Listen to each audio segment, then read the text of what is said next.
A film, Annie Get Your Gun, from 1950, directed by George Sidney and starring Betty Hutton. Script by Sidney Sheldon, um, also starring Howard Keel, Louis Calhern, Keenan Wynn, J. Carrol Naish. Songs, words, and music by the great Irving Berlin. Okay, so what a little tale we have to tell. This was originally going to be a movie in the 1940s starring Judy Garland, and with the production numbers choreographed and directed by Busby Berkeley. And as they were filming, Judy Garland said she hated Busby Berkeley's choreography and direction.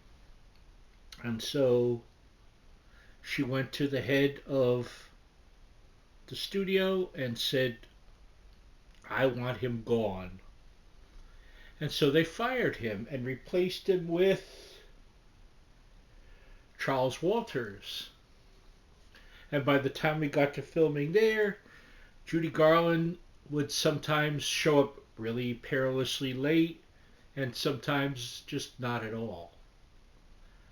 And so what's a studio to do? They eventually gave her the boot.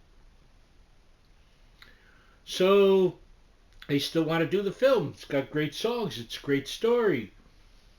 Betty Garrett was thought about, and Ginger Rogers, who would have been totally wrong for it, too glamorous, too just not the type.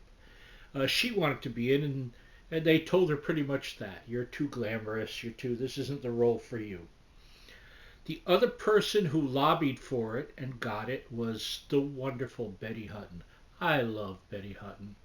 I've always thought, in a musical sense, she's sort of the female Danny Kaye, if you know what I mean. She can do patter songs, and she's very physical, sort of like, again, Danny Kaye meets Donald O'Connor. Wild, off the charts energy, just, I just love her.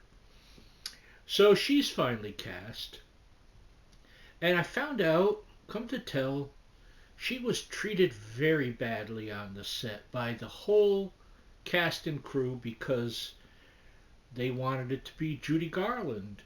But Judy, poisoned herself. That was a period in her life that we all know about where she was ruining her own life. That's at some point, I know it was started by the studios and that, giving her pep pills and wearing her out. But then she was on a path and she just couldn't do it. So the shame of that is that while she was treated in a hostile fashion and particularly nastily by Howard Keel, who even called her a scene stealer and all kinds of nasty stuff in his autobiography, uh, she's great in it. I can't imagine anyone else in that role as Annie Oakley. She's just brilliant. You just watch it and she's a firecracker. She is just, her motor on a scale of 1 to 10 is about 3009. Um, it's great. It's a fun film that I have to displace the drama, the melodrama of what went into making it, and just enjoy it for what it is, which is a piece of cinematic brilliance. Um, what's his name that I have to look up again? George Sidney did a beautiful job of direction. The songs are great. Everyone does a good job. Whatever discord there was on the set, it didn't show up on the screen, thankfully. That's part of being professional. It makes me wonder how many other films over the years have had that. I know that what was it with Laurence Olivier? Was it? It's a name. Was it Laura? Was that who? What it was? Whatever film he did with one of the sisters. I think it was with Joan Fontaine. He was angry that uh, Vivian Leigh didn't get the part, and so he was horrible to you know Joan, and that's just sad. But that's what goes on in life. Films are made by people. People have their baggage. So I don't want to distract from the film itself. Why it's here is because it's a beautiful piece of filmmaking. It's joyous. It's entertaining. It's one of those I always stop what I'm doing to watch, which reminds me I need to get this on Blu-ray so I can just watch it whenever I want. If there's one thing I don't have that I should have, is I don't have enough Betty Hutton. I need to fill myself up on some Betty Hutton films because she always delivered.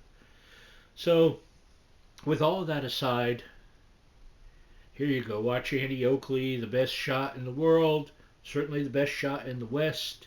Prove herself, sing some great songs, perhaps find love in 1950s Annie Get Your Gun, directed by, who's that? Is it George Sidney? It certainly is. Written by Sidney Sheldon, songs by Irving Berlin, and starring the unforgettable powerhouse volcano of talent that was Betty Hutton. Cut, print it, don't recast it. I love you. Bye bye.